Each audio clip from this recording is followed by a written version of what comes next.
Muslim party, it's an Islamic party. Okay? And this is my colleague, Michael, and he's now the Islamic party sure. So, in terms of dealing with big issues like democracy, dignity, I don't think that anybody have any problem with the other. This is from my perspective, and I think from everybody's perspective. But I think solving ethnicity or solving this problem of ethnicity in Egypt, I wouldn't say that it's not in the preference. Sure, it's in the preference, but we have to tackle all the problems of the society right now. We have a lot of problems for all segments. All segments. All segments are suffering, I can assure you. Maybe only the Italian in Egypt, they're not suffering. I don't know, all Egyptian, I mean, I'm joking. I'm saying that all Egyptians are suffering. Sure, we have ethnicity problems, Nuba, Christian, sorry? So it's not ethnic Christianity. No, I mean that all types of ethnicity. This is what I mean. All people are suffering. So I think that sure somebody has to tackle these issues, but I think that during this transitional period, I think that I could, if you ask me about my preference, I could tackle other issues, but not to avoid tackling these kind of issues. Okay, and this is my colleague. He will tackle me now. Well, I will tackle this. I mean, it seems that, and it's not the Egyptian invention. Everywhere in the world, every ideology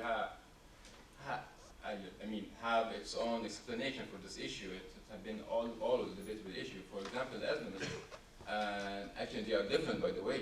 I mean, I do not consider Hazm as a pure Islamist. Like, he just said that he's Islamist by the end of the panel, which is a surprise. I mean, but when he introduced the party wasn't like that in the beginning. But I mean, everyone had his explanation for this issue. But for me, of course, the issue between the Muslim and Christian is a very important issue right now, because it's about citizenship, and citizenship is the core of democracy. Maybe it's not the priority for some people, but for others, it's a real priority. And without achieving a real citizenship, so we might end up in many years back, like what's going on in Yemen or in Libya, where we have this split between troops. And so maybe for some people it's not a priority, but personally, and I think every liberal should have it as a core priority, as it's a core thing about about democracy and civil state. And I don't have any problem with the most radical Islamist to do all his, the way he thinks he should do his relation with God. And this is a very classical word, but I mean, as long as he does not want to put it in the state, and we should put this clear, and now, otherwise we'll get into troubles. It might take us maybe 50 or more years again to get out. I just want to add a small perspective from a Christian on the panel. I think as far as freedom and dignity, God created us all equal, created us all free, and created us all dignified. If you are wondering about the issues that are happening in Egypt between some Muslims and Christians, it's not all. I mean, from our perspective, the people that stand by us are the majority of the Muslims. The people that defend the rights of Christians are the majority of the Muslims. The people that actually, if you looked at, it depends on which God are you talking to, because there are some people that propagate that hateful God that doesn't want anybody else to worship him except him or he or she, that God who's just going to kill everybody, that God that hates everybody, that God that scares the heck out of everybody.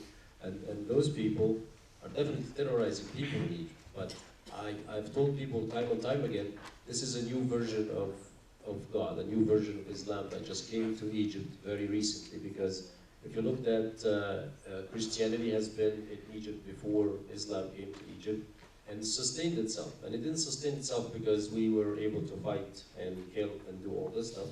Our Christians prayed, and for the most part, Muslims allowed them to continue to live in Egypt, and otherwise we wouldn't have Christians today. If everybody practiced the things that we see from a minority of the Egyptian population now, we wouldn't be in Egypt until today, and we wouldn't be the largest minority of the Middle East. About 16 million Christians live in Egypt. So our hope as Christian is that we put our hands together like we did in the 18 days of the revolution. I mean, those 18 days of the revolution, there were no Christians, there were no Muslims, there were no brotherhood, there was just everybody is Egyptian, everybody's looking after everybody. Now that, because we don't have bigger problems to deal with, every group is looking after its own benefits.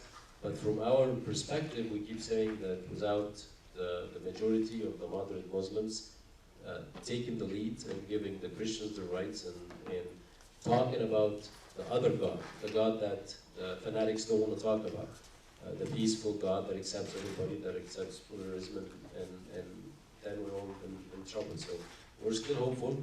I'm very encouraged by these guys with me here and their visions and their views of future Egypt, and it's Egypt that I would want to live in.